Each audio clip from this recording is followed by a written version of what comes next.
여러분, 이 세상은 죄악으로 말미암아 망하는 것입니다. 세상이 먹을 것이 없어서 망하는 법이 없습니다. 마실 물이 없어서 망하는 법이 없습니다. 입을 옷이 없고 살 집이 없어서 세상에 망하는 것이 아니라 세상에 망하는 이유는 죄악 때문에 망하는 것입니다. 그런데 여러분, 우리가 이 사실을 더욱 자세히 살펴보면 죄악은 공중에서 그냥 운행하는 것이 아닙니다. 죄악을 저지르는 악인들이 있는 것입니다. 그래서 이 세상이 죄악으로 망한다라고 하는 것은 악인 때문에, 죄악을 행하는 악인 때문에 세상이 망하게 되어 있다는 것입니다. 여러분, 우리가 인류 역사를 보게 되면은 2차 세계대전 때 악인들이 누굽니까? 2차 세계대전을 일으켜서 전 세계를 패권으로 잡아보겠다는 독일의 히틀러, 이태리의 무솔리니, 일본의 도조, 이런 사람들이 악인들 아닙니까? 이런 사람들이 평화로운 이 세상에서 전쟁을 일으켜서 유대인 600만 명을 죽이고 수백만 명 전사자를 내게 하고 온 세상을 황폐화시켜버린 것입니다. 그렇기 때문에 이 세상은 악인들 때문에 망합니다. 여러분, 2020년도 전 세계를 이렇게 괴롭히고 사람들을 어려운 가운데 몰아넣은 이 코로나19 바이러스도 아마도 중국 공산당 시진핑 독재 세력만 없었더라면, 그 악한 집단들만 없었더라면 이렇게 고난당하지 않을 것이라고 저는 합리적으로 생각하고 있는 것입니다. 이 코로나 바이러스가 변종을 자꾸 일으키면서 전파되고 하는 걸 보면은 이거는 인위적으로 만들어낸 것이 거의 틀림이 없지 않느냐. 많은 사람들이 그런 합리적인 의심을 하고 있고, 그 주체가 누구냐? 중국 공산당 시진핑 독재 세력이다, 그렇게 보고 있는 것입니다. 여러분, 악인들 때문에 온 세상이 어지럽고 복잡하고 악인들 때문에 세상들이 망하게 되어 있는 것입니다. 악인들은 어떻습니까? 시편 5절에서 8절에 보니 그의 길은 언제든지 견고하고 주의 심판은 높아서 그에게 미치지 못하오니 그는 그의 모든 대적들을 멸시하며 그의 마음에 이르기를 나는 흔들리지 아니하며 대대로 환난을 당하지 아니하리라 하나이다. 그의 입에는 저주와 거짓과 포악이 충만하며 그의 혀 밑에는 잔해와 죄악이 있나이다. 그가 마을 구석진 곳에 앉으며 그 은밀한 곳에서 무죄한 자를 죽이며 그의 눈은 가련한 자를 엿본다고 말했습니다. 여러분, 이 세상에 이처럼 교만하고 악한 자들이 정권을 잡고 세력을 잡게 되면은 세상이 너무나도 힘들어지는 것입니다.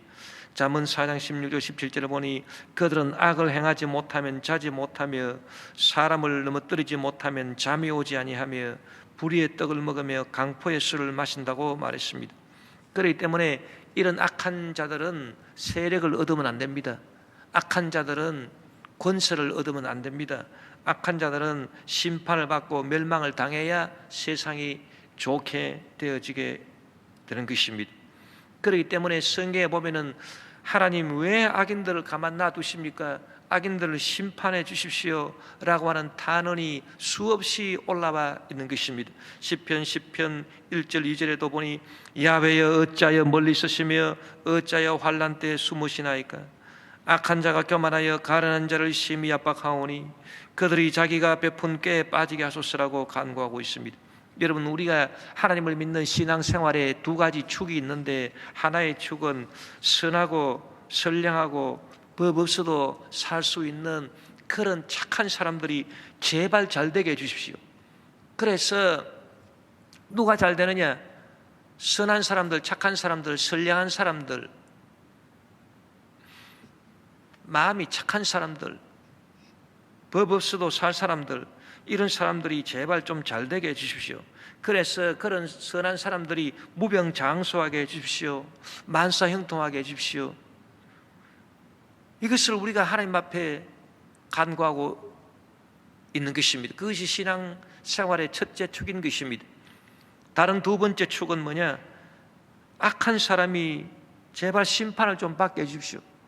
우리가 아무리 선량하게 살아도 악한 사람들이 횡행하고 악한 사람들이 문제를 일으키면은 온 세상이 어지러워집니다. 미꾸라지 한 마리가 온 물을 흐리듯이 이 세상에 악한 사람 몇 명만 권세를 잡고 설치면 온 세상이 어지러워지고 황폐게 되니 제발 악인들을 주님께서 심판해 주셔서 세상이 제대로 돌아가게 해주십시오. 그래서 악한 자들은 자기 꾀에 자기가 빠지게 하시고 속히 심판을 받아 세상이 평온케 되게 도와주십시오. 이게 바로 신앙의 두 축인 것입니다. 여러분, 세상만 그런 게 아닙니다. 교회도 그렇습니다. 교회도 하나님이여 선량한 우리 성도들, 예수님 잘 믿고 참으로 착하게 살아가는 그런 우리 선량한 성도님들이 복을 받고 영혼이 잘 되고 범사에 잘 되며 강건하게 해주십시오. 그 대신에 또 교회 안에서 교회를 자꾸 회팔라 그러고 교회를 흔들고 자기의 욕심과 탐욕으로 문제를 자꾸 일으키려고 하는 악한 사람들은 주님 제발 좀 심판을 해주셔서 그런 사람들이 교회에서 득세하지 못하게 하시고 심판을 받게 하소서. 그 두 가지인 것입니다. 뭐 어쩔 수 없습니다.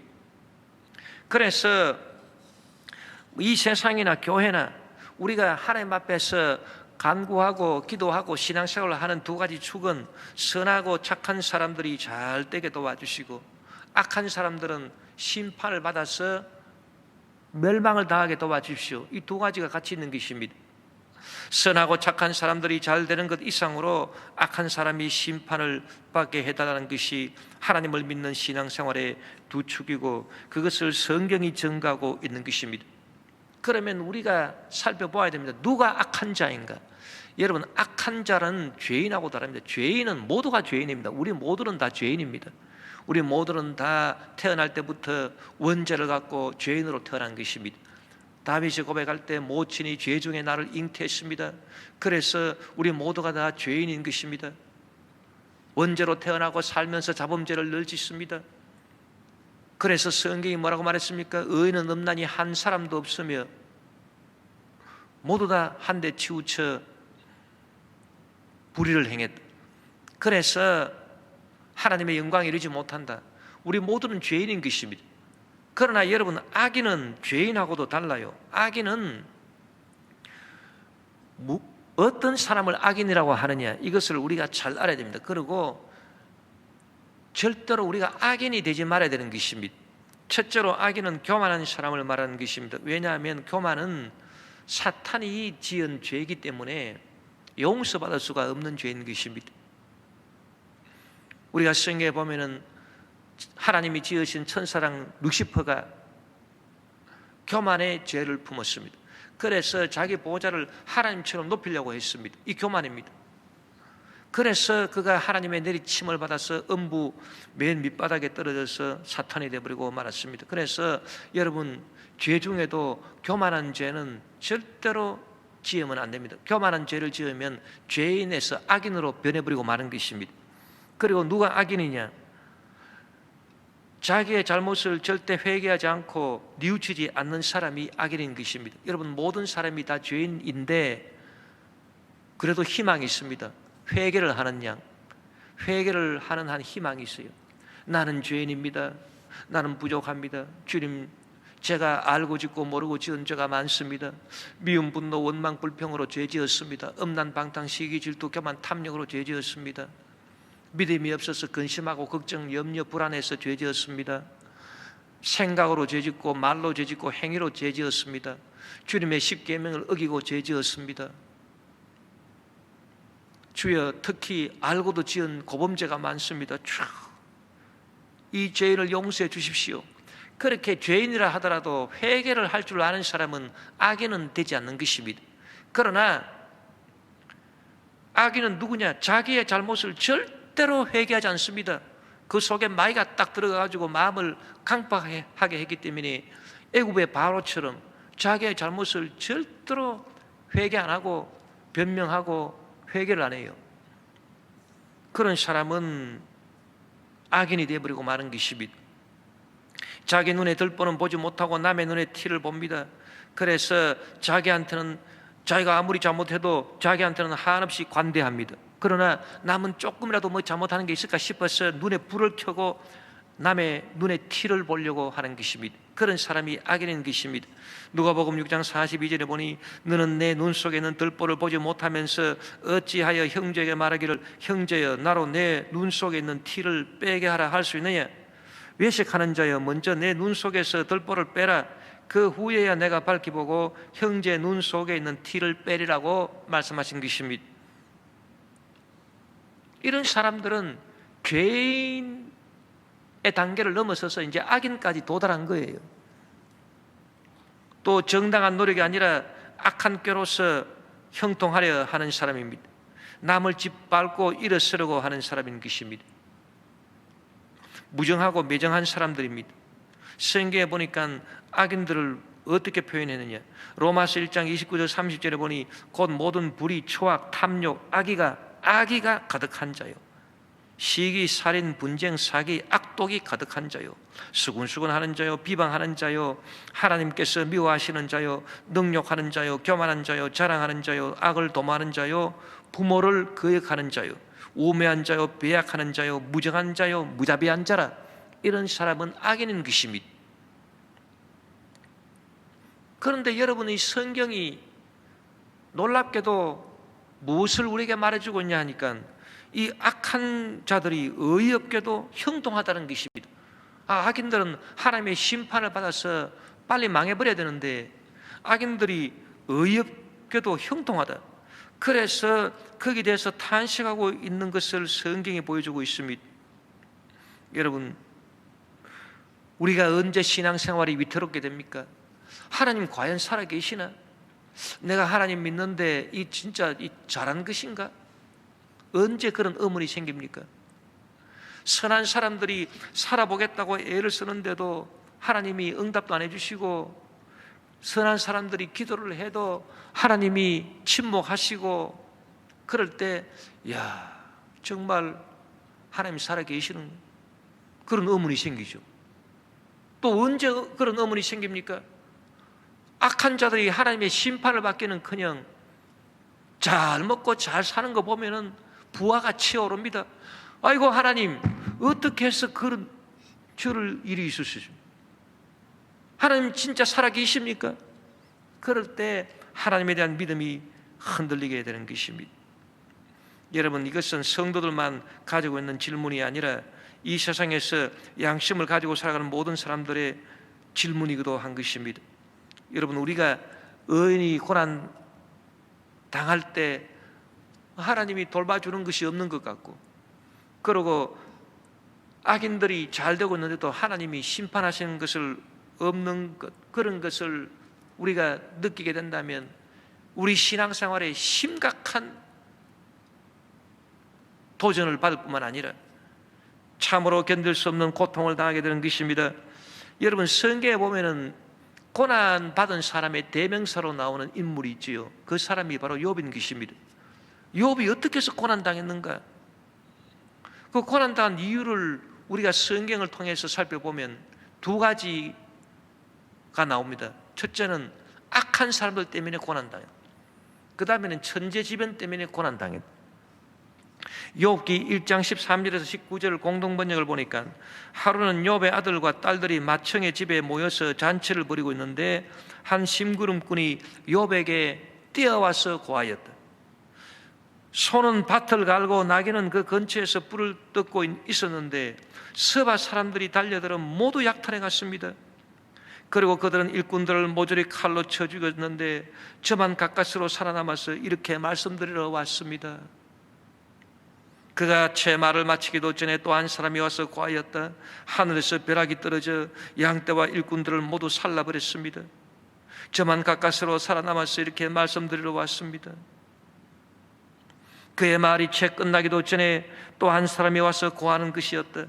갈대아 사람 세 무리가 달려들어 낙타떼를 모두 약탈해가고 일꾼들을 칼로 쳐 죽였습니다. 저만 가까스로 살아남아서 이렇게 말씀드리러 왔습니다. 그의 말이 채 끝나기도 전에 또 한 사람이 와서 고하였다. 주인님의 자녀분들이 맏형님의 집에 모여서 먹고 마시는데 광야에서 모진 바람이 불어와 그 집 내 모퉁이를 쳐서 무너뜨렸습니다. 젊은이들은 모두 깔려 죽었고 저만 가까스로 살아남아서 이렇게 말씀드리러 왔습니다. 아니, 욥이 어떻게 고난 당했는가? 그 원인을 보니까 두 가지입니다. 악한 사람들, 서바 사람들, 갈대아 사람들이 와가지고 욥의 재산을 다 뺏어가고 욥의 종들을 다 칼로 쳐 죽였다는 것입니다. 그리고 천재지변이 일어나서 하늘에서 벼락이 떨어지고 또 광풍이 불어와가지고 열자애들이 다 죽고 종들이 불살라지고 가축대가 불살라지는, 그래서 악한 자들과 천재지변 때문에 욥에게 엄청난 고난이 다가온 것입니다. 그러니까 욥이 기가 막히지 않습니까? 하나님 살아계시면 어떻게 천재지변 안 막아주십니까?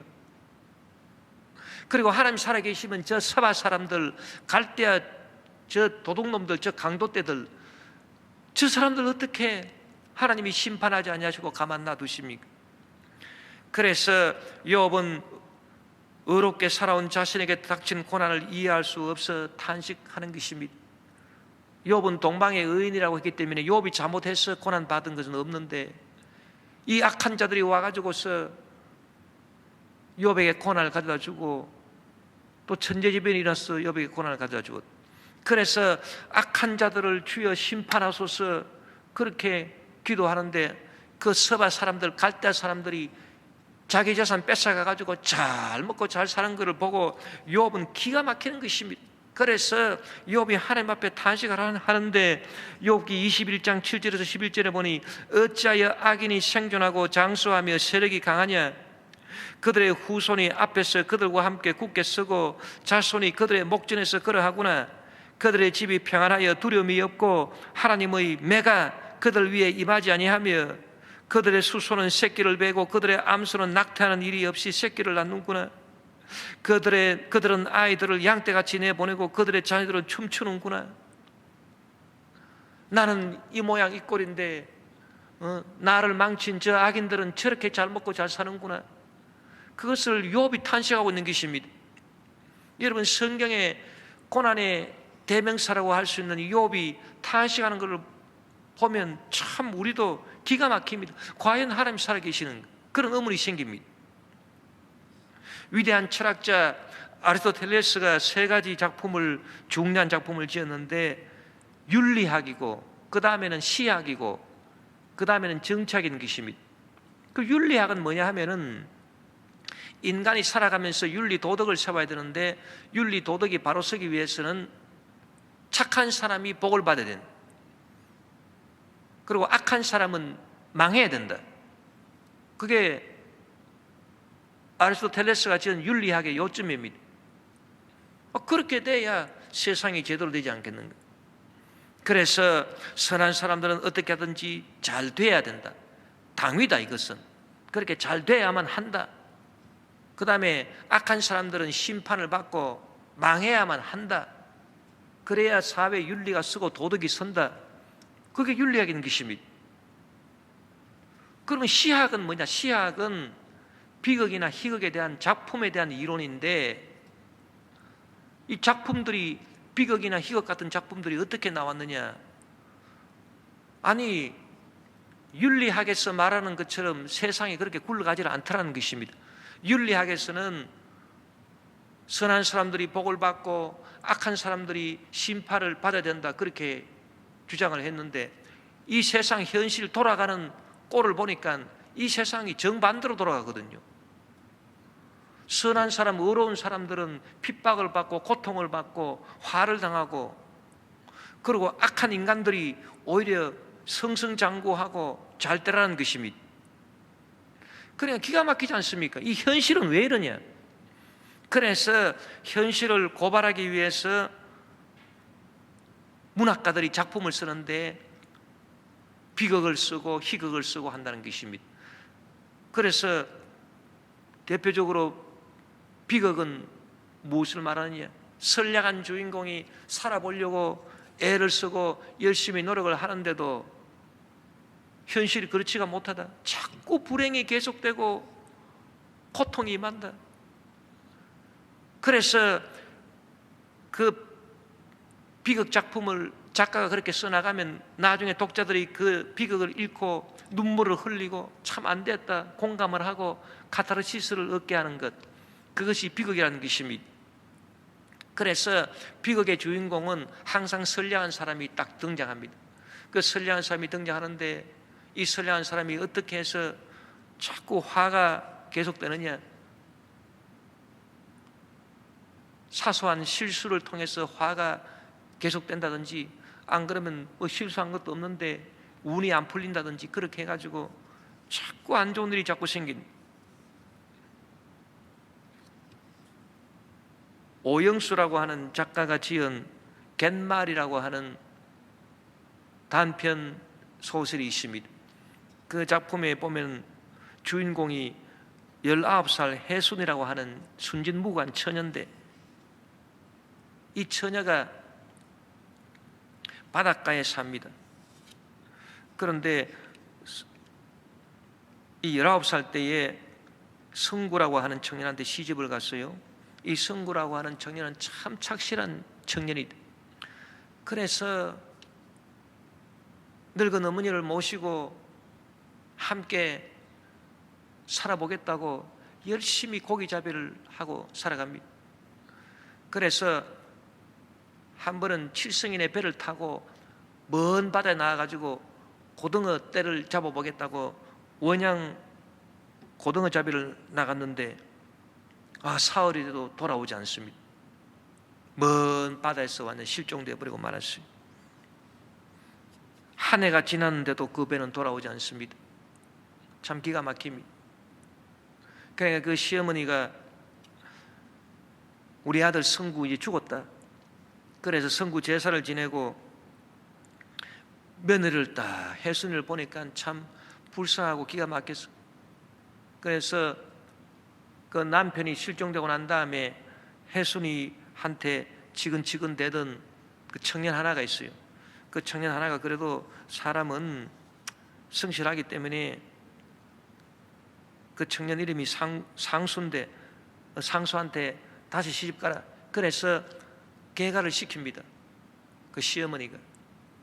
그래서 이 해순이가 상수를 따라가지고 그 바닷가 마을을 떠나서 이제는 산골로 들어가서 거기서 나무를 캐고 나무하고 이렇게 하며 사는데, 상수도 참 이 부지런하고 건면한 사람이라 해순이를 사랑하면서 그렇게 열심히 살아가는데 큰 화가 닥쳤습니다. 직룡에 끌려가 버리고 마른 것입니다. 그러니까 이 해순이는 또 혼자가 됐어요. 그래가지고 도저히 혼자 있으니까 그 산골에서 살 수가 없어서 다시 자기가 살던 그 바닷가 갯마을로 돌아오게 된다는 것입니다. 그래서 홀로 이제 자기가 생계를 유지하고 살아가는데, 그 소설 끝부분에 보니까 이런 구절이 있습니다. 다름산 마루에 초아래 달이 걸리고 달 그림자를 따라 멸치대가 든다. 드물게 보는 멸치대였다.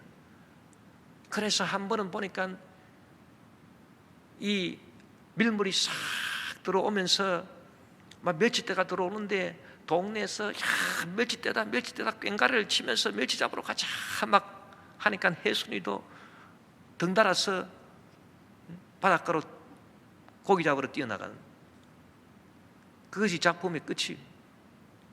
참 그런 작품을 읽어보면은 야, 그 해순이 좀 잘 살면 얼마나 좋았겠노. 응? 그렇게 살아보려고 선량하게 살아보려고 애를 쓰는데 운명은 왜 이렇게 얄궂냐. 그래서 사람들이 슬픔을 느끼게 되고 눈물도 흘리고 공감을 하는, 그것이 비극이다. 그러면 왜 이런 비극 작품들이 왜 나오느냐. 현실이 완전 모순 덩어리예요. 윤리학에서 말하는 선한 사람들은 잘 살아야 되고 악한 사람들은 심판을 받아야 되는데, 현실은 그 반대라. 그러니까 현실을 고발하기 위해서 그런 작품들을 쓴다 그 말인 것입니다. 그리고 아리스토텔레스가 세 번째로 지은 책이 정치학입니다. 이 정치학은 뭐냐? 그렇기 때문에 정치를 하는 사람들은 잘 해야 된다. 왜? 정치라고 하는 것은 이 현실의 모순을 해결해 줘야 된다. 즉 선량한 사람들이 잘 살 수 있도록, 그리고 악한 사람들은 심판을 받을 수 있도록 그렇게 하는 것이 정치라. 여러분, 우리가 이 정치가 얼마나 중요하다라고 하는 걸 알아야 됩니다. 정치를 참 잘해야 됩니다. 정치가 굉장히 중요해요. 저는 예전에는 정치가 그렇게 중요한가? 우리가 예수님 잘 믿으면 그만이지, 정치의 논리는 일리에 불과하지 그게 진리가 될 수 있느냐, 그런 식으로 생각했습니다만은 최근에 와서 굉장히 저는 생각이 많이 바뀌었습니다. 정치가 굉장히 중요합니다. 정치 잘못하면 나라가 망해버립니다.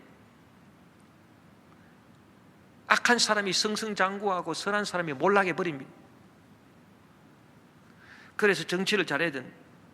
우리가 1980년대 90년대만 하더라도 청년들이 열심히 공부해가지고서 취직을 해서 한 푼 두 푼 모아가지고 나중에 조그마한 집도 마련하고 그 다음에는 또 거기서 또 열심히 노력해가지고 이제 아파트도 장만하고 그런 꿈을 갖고 선량하게 살았습니다.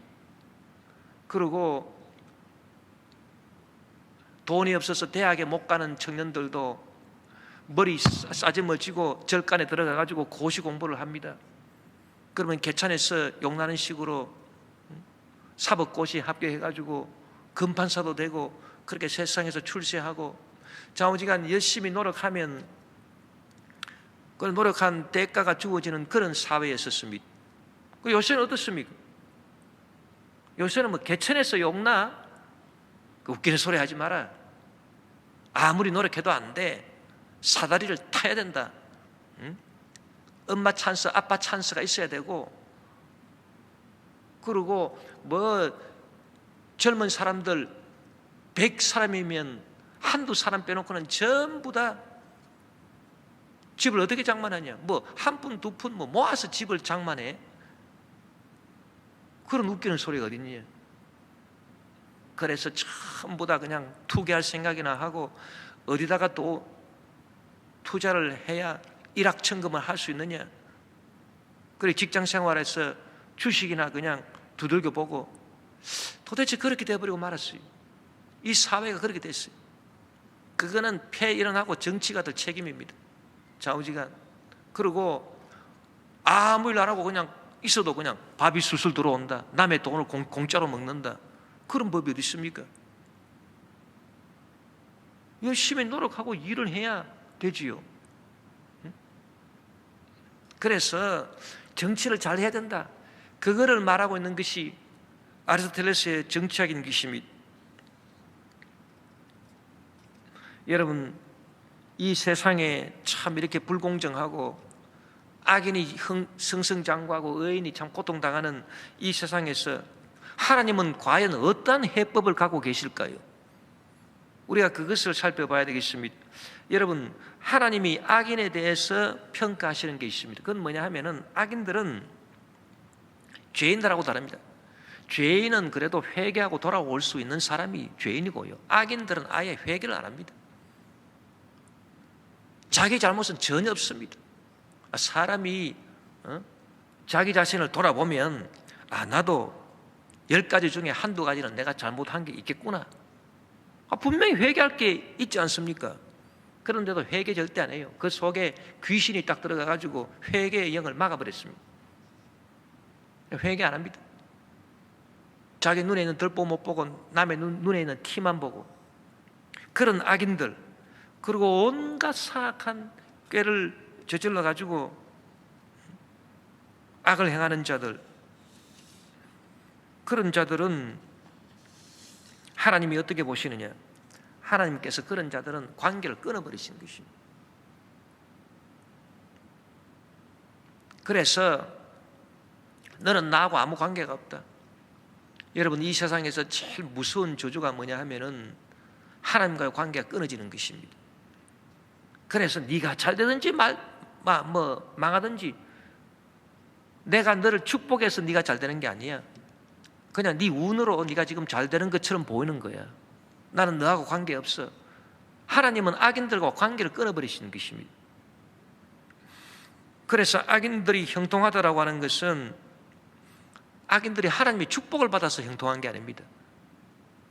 하나님의 징계를 받지 않아서 아직 악인들이 형통하는 것입니다. 하나님이 징계를 왜 안 하시느냐? 관계가 없어요. 너는 버린 자식이야. 버린 자식 누가 징계합니까? 그러니까 네 마음대로 잘 살아봐. 여러분, 이게 제일 무서운 것입니다. 다윗이 하나님 앞에서 죄를 범했을 때, 회개할 때 제발 하나님과의 관계가 끊어지지 않게 해달라고, 주여 저를 주님 앞에서 쫓아내지 마시고 주의 성령을 제게서 거두지 마시옵소서.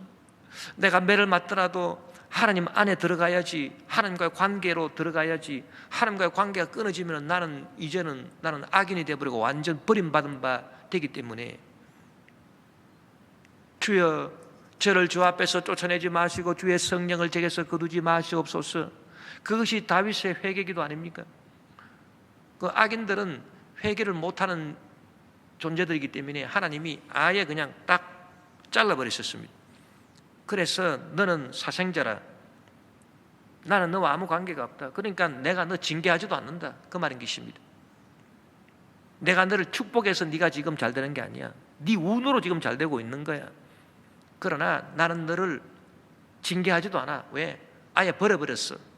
히브리서 12장 6절에서 8절에 보니 주께서 그 사랑하는 자를 징계하시고 그가 받아들이시는 아들마다 채찍질 하심이라 하였으니 너희가 참음은 징계를 받기 위함이라. 하나님이 아들과 같이 너희를 대우하시나니 어찌 아버지가 징계하지 않는 아들이 있으리요?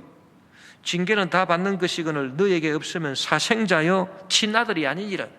그러니까 여러분, 의인이 고난당하는 것은 왜 고난당합니까? 하나님께서 징계를 하시는 것입니다. 너 이러다가 잘못된 길로 가겠다, 가지 마라, 막대기로 쳐주십니다. 믿음이 너 좀 더 좋아져야 되겠다, 깨어서 기도하라.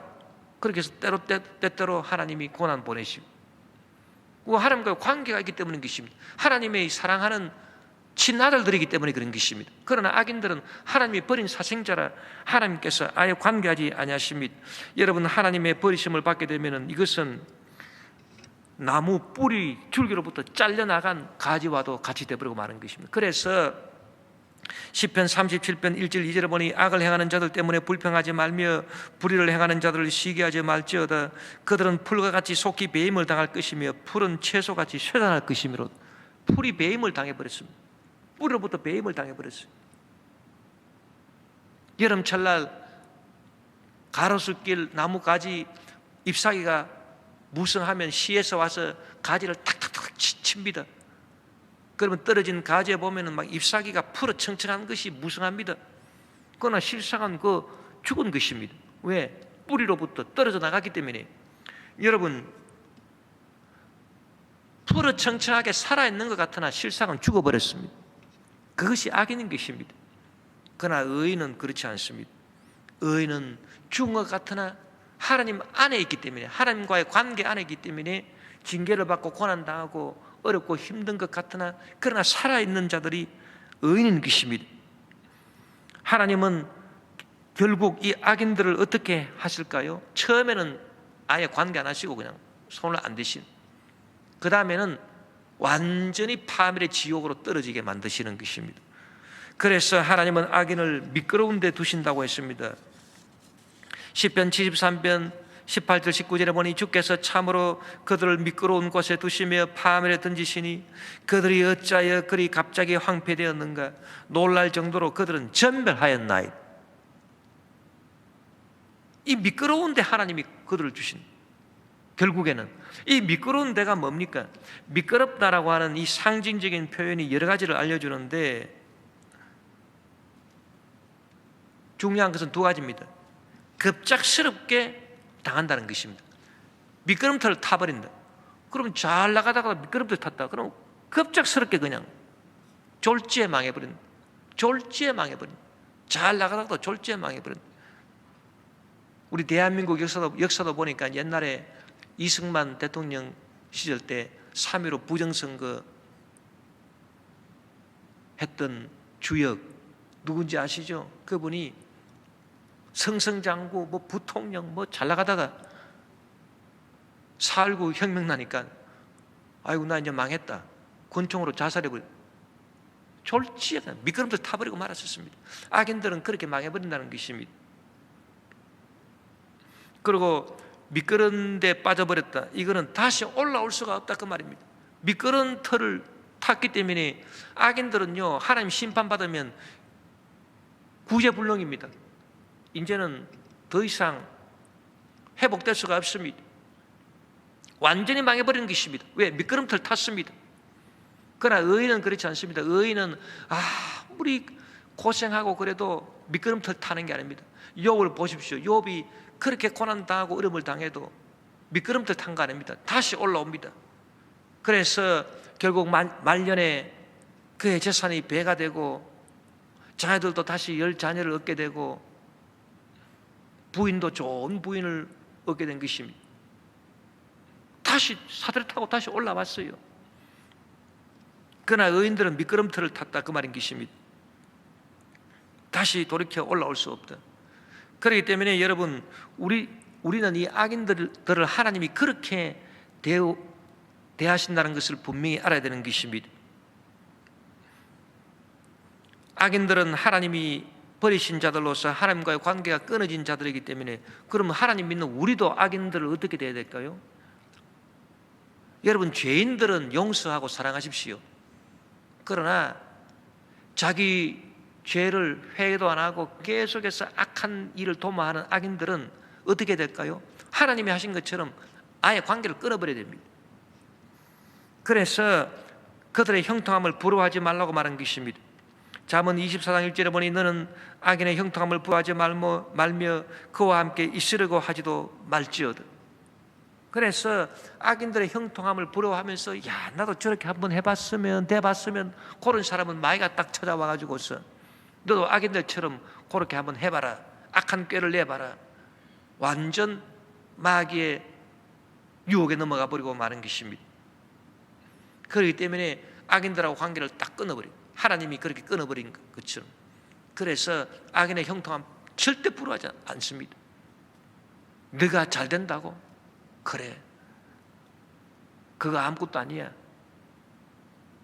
나무 뿌리에서 잘려나간 가지야. 넌 잎사귀가 지금 푸르청청하지만 이제 두고 봐, 곧 시들어.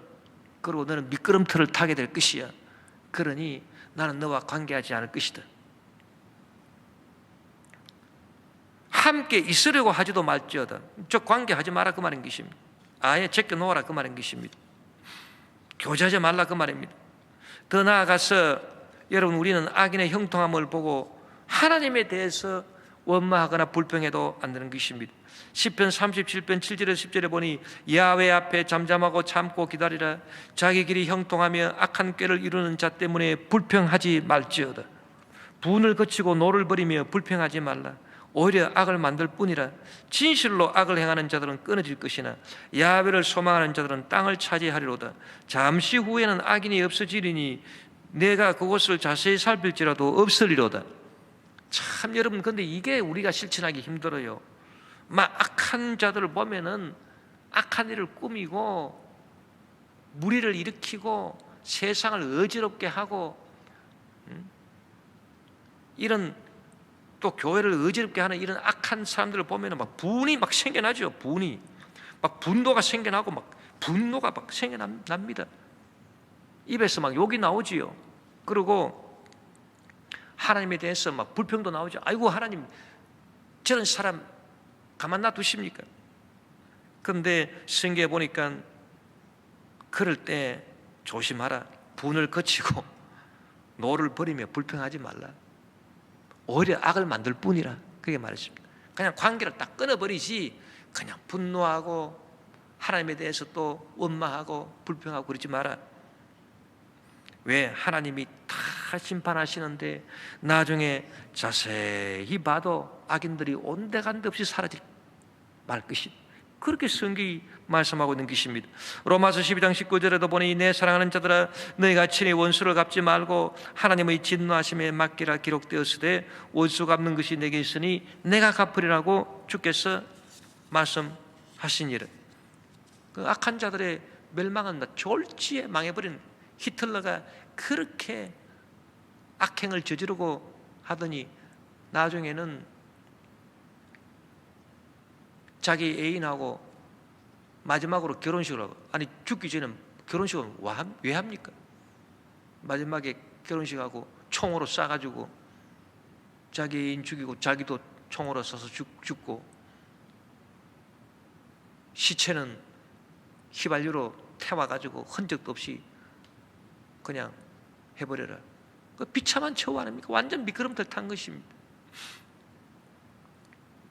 여러분, 우리는 의인의 형통함을 부러워해야지 악인의 형통함을 부러워해서는 안 되는 것입니다. 의인의 고난은 추운 겨울에 잠시 잎사귀가 떨어진 나무와도 같습니다. 추운 겨울에 잎사귀가 떨어져서 얼어 죽은 것 같습니다. 그러나 뿌리 대신 하나님하고 연결되어 있습니다. 그렇기 때문에 이 의인은 어떻게 됩니까? 오늘 말씀대로 봄이 오면 싹을 트고, 여름이 되면 무성한 잎사귀를 내고, 가을이 되면 열매를 맺는, 때를 따라 시절을 따라 과실을 맺는 형통한 사람인 것입니다. 의인이 당하는 고난은 잠깐의 과정이지 끝이 아닙니다. 그리고 반드시 7전8기에서 하나님이 주시는 축복이 기다리고 있는 것입니다. 또 성경이 말하는 의인이라고 하는 것은 스스로 어렵게 된 의인이 아닙니다. 예수님을 믿음으로 말미암아 어렵게 된 의인인 것입니다. 그런데 믿음이 좋아져야 되는 것인데, 여러분, 믿음이 언제 좋아집니까? 하나님은 우리 믿음 좋아지게 하기 위해서 훈련을 시키시는 하나님이십니다. 그런데 믿음이 저절로 그냥 가만히 있어도 믿음이 좋아집니까? 가만히 있어도 믿음이 좋아지는 것은 없습니다. 여러분 한번 보십시오. 주변에 야, 저 사람 참 믿음이 좋다, 저절로 좋아진 사람 하나도 없어요. 저 사람 참 믿음이 좋아가지고 기도도 그렇게 열심히 하네. 제가 목회하면서 보니까 새벽기도 맨날 하시는 분들, 그리고 추운 겨울에 산에 가서 그냥 기도하시는 분들 내가 보면은 모두 다 사연이 있고 고난이 있고 그렇게 해서 기도하지, 뭐 그냥 뭐 심심풀이 땅콩으로 그렇게 새벽에 나와서 기도하고 산에 가서 기도하고 그런 사람들 없더라고요. 무슨 말입니까? 하나님께서 믿음을 경고하기 위해서 우리에게 때때로 고난을 허락하시는 거예요. 그래서 요한복음 16장 33절에 보니 이것을 너희에게 이런 것은 너희로 내 안에서 평안을 누리게 하려 함이라. 세상에서는 너희가 환난을 당하나 담대하라, 내가 세상을 이겼다고 말하는 것입니다. 그래서 우리에게 세상을 이기는 담대한 믿음을 주시기 위해서 잠깐의 고난을 허락하신, 저도 목회하면서 과거를 돌이켜보면은 하나님이 허락하신 그 고난들을 통해서 참 교회도 더 잘되고 더 부흥하고, 또 하나님께서 더 큰 축복을 우리에게 주시는 것을 체험하고 있는 것입니다. 그렇기 때문에 여러분, 우리가 주님 안에서 당하는 고난은 우리가 즐겨받고, 하나님께서 나에게 더욱더 큰 축복을 주기 위함이시다. 주여, 내가 이 고난의 시험을 합격하게 도와 주시옵소서. 환난을 당하지만 우리는 담대하고 오늘 말씀대로 의인의 형통함을 부러워하고 나아가는 우리가 되어야 되는 것입니다. 성경은 인내를 온전히 이루라고 했습니다. 야고보서 1장 4절에 보니 인내를 온전히 이루라, 이는 너희로 온전하고 구비하여 조금도 부족함이 없게 하려 함이라고 말한 것입니다. 여러분, 온전한 인내라고 하는 것은 무엇입니까? 두 가지 인내를 말하는 것입니다. 첫째 인내는 뭡니까? 의인이 지금 고난 당하지만은 나중에는 반드시 축복받고 달되는 것을 믿고 끝까지 인내하는 것입니다. 두 번째 인내는 무엇입니까? 악인들이 지금 승승장구하고 형통하는 것 같지만은 그 악인들을 인해서 원망하고 불평하지 하지 말고 꾹 참고 하나님께 맡겨버리면 나중에 악에는 반드시 졸지에 다 사라지게 된다는 그 말씀을 믿고 끝까지 인내하고 나아가는 것입니다.